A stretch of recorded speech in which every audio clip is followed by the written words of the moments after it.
আসসালামু আলাইকুম। Abdul media YouTube চ্যানেলের পক্ষ থেকে দর্শক আপনাদের সবাইকে সাদর আমন্ত্রণ। আশা করি সবাই ভালো আছেন। দেশ এবং দেশের বাইরে যে যেখান থেকেই আমাদের এই ফার্মিং প্রতিবেদনটি দেখতেছেন, সবাইকে এই অন্তরস্থল থেকে ধন্যবাদ জানিয়ে শুরু করছি আজকের প্রতিবেদন।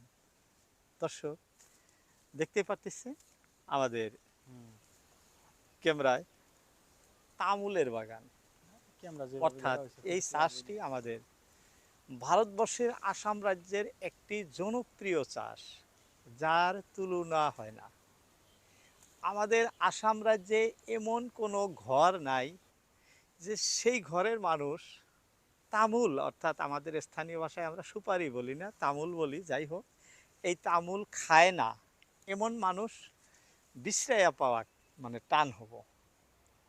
কারণ সবাই খায় আর সবারই এটা পছন্দের, যেমন তামুল সঙ্গে পান। তো এই যে তামুল পান, এই তামুলের চাষ কিন্তু বর্তমান বাণিজ্যিকভাবে করা শুরু করছে মানুষ, কারণ এই চাষের থেকে প্রচুর অর্থ আসে। সবাই খায় যেহেতু যেহেতু খাদ্যবস্তু, এর চাহিদা ব্যাপক মার্কেটে, যার জন্যই এই চাষ কিন্তু বর্তমান সবাই করা শুরু করছে বাণিজ্যিকভাবে। মার্কেটের চাহিদা বেশি, বাজার মূল্য বেশি, অর্থ বেশি আসছে। তো আজকে আপনাদেরকে এই ভিডিওতে ধারণা দেব, 1 বিঘা জমি যদি আপনি তামুল বাগান করেন, সেখান থেকেই এক বছরে, কারণ বছরে একবারই ফলন দেয় এই তামুল, এক বছরে কত টাকা আসতে পারে দর্শক। এই তামুল কি ধরনের জমিতে চাষ করলে বেশি ভালো হয়, অর্থাৎ ফসল ভালো হয়, আর তামুলে কি কি বেমার হয়, কিভাবে পরিচর্যা করবেন, আর কোন সময় গাছ লাগাবেন, আর গাছে কি কি সার প্রয়োগ করতে হয়, কি কি বেমারে আক্রান্ত হয়, এই A to Z বিষয় নিয়েই আজকের প্রতিবেদন দর্শক। তো প্রথমে যারা চিন্তা করতেছেন, আমাদের চতুর্পাশে খোলা জায়গা আছে, জমি আছে, পতিত আছে, বা ঘরের চতুর্পাশটাই, এই যে যেমন এই যে ঘরটার আমি দেখাইতেছি, এদিকে দেখেন, এই ঘরের চতুর্পাশটায় কিন্তু তামুলের গাছ লাগানো আছে। আমাদের আসাম রাজ্যে অনেক জায়গায় এরকম আছে, ঘরের চতুর্পাশে লাগাইছে। তো অনেকেরই চতুর্পাশে জায়গা পতিত আছে, তামুল লাগানোর মতো জায়গা আছে, কিন্তু আলস্যতা মানুষের মধ্যে কাজ করে, লাগায় না। তো যাই হোক, কি ধরনের মাটিতে এই চাষটা করা ভালো দর্শক? দোআঁশা মাটি হোক, বালু মাটি হোক, মাটি হলেই চলে। তামুল এমনও বস্তু, মাটি হলেই চলে, কম বেশি পরিমাণে আপনার মানে গাছ হব বা ফলন হবই। সে লাল মাটি হোক, পাহাড়িয়া মাটি হোক, বালুয়া মাটি হোক, এটা সব মাটির জন্য উপযোগী। যদি পানি ওঠে, বন্যার পানি ওঠে, তথাপিও সে মাটি উপযোগী। আর যেখানে পানি ওঠে না, মাটি শুকনো থাকে, সেখানে উপযোগী। এমন একটা চাষ যে মানে এর সব ধরনের মাটির জন্য পারফেক্ট এই চাষ। প্রথমে আপনি চারা রোপণ করবেন। মার্কেটে এভেলেবল চারা পাওয়া যায় তাহলে সেখান থেকে চারা সংগ্রহ করবেন। আপনার যে জায়গায় খুশি আপনি লাগাই দেবেন, খালি একটি জায়গা বাদ দিবেন, যেটা সেওয়াযুক্ত জায়গা। ওই জায়গাটায় মানে যদি বাঁশ ঝাড় বা ওইরকম ধরনের থাকে, সেখানে খুব কম হয়। তাছাড়া খোলা, এরকম এই যে খোলা আকাশের নিচে যেখানে খুশি লাগাইতে পারে। সারিবদ্ধ, ওই যে দেখেন একটা করে সারি, এইরকম সারিবদ্ধভাবে লাগাবেন আপনি তামুল। যেখানে লাগাবেন সারিবদ্ধভাবে তামুল লাগাবেন, এরকম সারিবদ্ধভাবে গাছ রোপণ করা হয়, অর্থাৎ পুলিগুলো লাগানো হয়। সারিবদ্ধভাবে রোপণ করার পরে এর পরিচর্যা, যখন গাছ লাগাবেন গাছের 1 ফুট পরিমাণ দূরত্ব রেখে লাগানোর 20 থেকে 25 দিন পর আপনি সেচ, যেমন সেচের ব্যবস্থা রাখবেন, তেমনি সার দেওয়ারও ব্যবস্থা রাখবেন। প্রথমে গাছ রোপণ করার সাথে যে সারগুলো, রাসায়নিক সার, জৈবিক সার মিশ্রিত করে দিই আমরা, কি চারা মানে লাগানোর পরে কিছুদিন পরে আবারও 2বার করে মাটিগুলো চতুর্পাশ গুঁড়ি করে আবারও সার দিতে হয়। যাই হোক, এইভাবে যদি দেন, কিছুদিন দিলেই দেখবেন, মানে 6 মাস পর পর পানি সেচ দেওয়ার পরে 6 মাস পর পর আপনি যদি একের থেকে 2 বার বা 3 বার এই সার দিয়ে দেন, দেখবেন আপনার গাছ শক্তিশালী হয়ে শিপা মানে বিস্তৃত জায়গা ছড়িয়ে একবারে উঠে যাব, আর কোনো মানে থাকবো না, দুর্বল থাকবো না। এই যে সবল হবো এরকম লাহে লাহে দেখবেন এরকম গাছ আপনার বড় হয়ে যাইতেছে। এই যে এটা ফল আসছে, যে গাছগুলো মোটা হয় ওই গাছটার থেকেই ফলন আসে।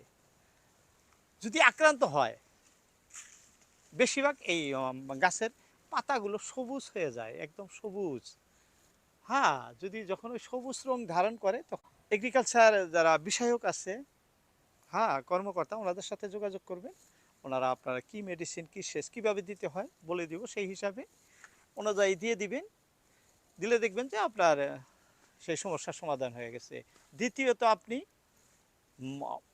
চারাগুলো যদি 2-এর থেকে বা 1-এর থেকে 2 বার যদি সরিয়ে গাড়েন, তাহলে ছোটোর থেকেই কিন্তু তামুল ধরে। এও একটা পর্বত মানে আছে এই তামুল গাছের। তারপর আপনার যখন গাছগুলো বড় হয়ে যায়, খালি মাটির যত্ন, এই যে নিচে এই গ্রাউন্ডটা আপনাকে পরিষ্কার রাখতে, এই যে আগাছা দিয়ে ভরপুর, এটা কিন্তু ঠিক না।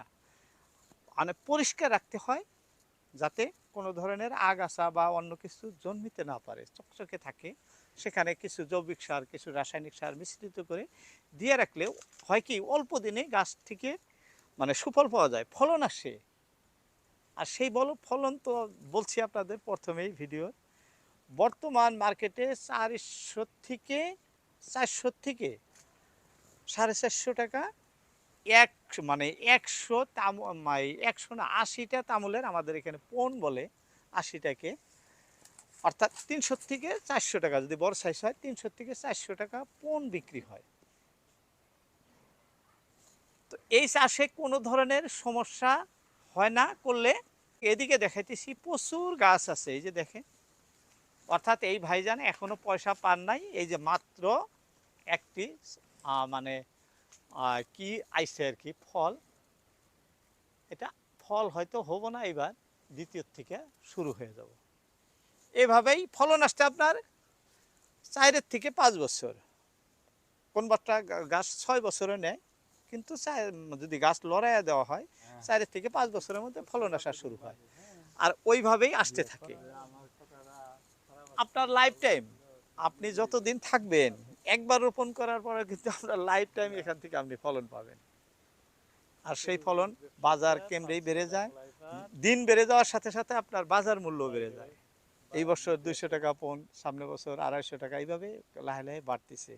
একবার লাগায় যদি লাইফ টাইম ফলন পাওয়া যায়, এর মতো সুবিধা আসতো আর আমি কমসে কম আমি বলি আর নাই। সঙ্গে পান গাছ লাগাবেন, এই যে গাছগুলোর সাথে নিচে গোল করে মাটি দিয়ে পানের চারা লাগায় দিবেন। সঙ্গে যেমন তামুল তেমনি পান, দুইটাই একসঙ্গে যখন হবো দর্শক, তখন হয় কি চাষের আলাদা একটা মজা আসে, কারণ আপনি পান থেকে 12 মাস পয়সা পাবেন। তো এই ধরনের অনেক সুবিধা আছে। যাই হোক, বলতে বলতে অনেক কথা বলে ফেলছি, ভিডিও লম্বা হয়ে যাইতেছে। এই ফসলের বলার শেষ নাই, যারা করছেন তারা জানেন, আর যারা করবেন আশা করছি করার পরেই বুঝবেন যে এর মধ্যে কি আছে। আপনার যদি ঘরের পাশে 4 হাত জায়গা আছে, তাও আপনি 2টা তামুলের গাছ লাগায় রাখেন, পতিত রাখেন না। 2টা তামুল গাছ কিন্তু আপনার সারা বছরের তামুল কেনার থেকে আপনাকে বিরত রাখবে।